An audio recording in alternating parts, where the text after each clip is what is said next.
ഗ്വാഡലൂപ്പ മാതാവിന്റെ തിരുനാളിനോടനുബന്ധിച്ച് ഗ്വാഡലൂപ്പ ബസിലിക്കയിൽ റെക്കോർഡ് തീർത്ഥാടക പ്രവാഹം.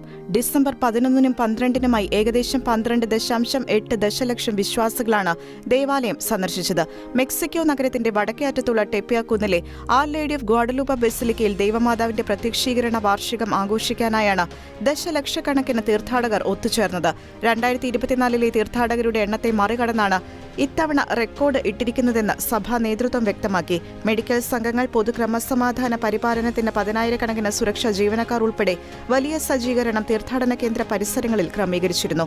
1531-ൽ മെക്സിക്കൻ കർഷകനായിരുന്ന വിശുദ്ധ ജുവാൻ ഡിയേഗോയ്ക്ക് ദൈവമാതാവ് നൽകിയ പ്രത്യക്ഷപ്പെടലിലൂടെ ആഗോള ശ്രദ്ധ നേടിയ കേന്ദ്രമാണ് ഗ്വാഡലൂപ്പ ബസിലിക്ക.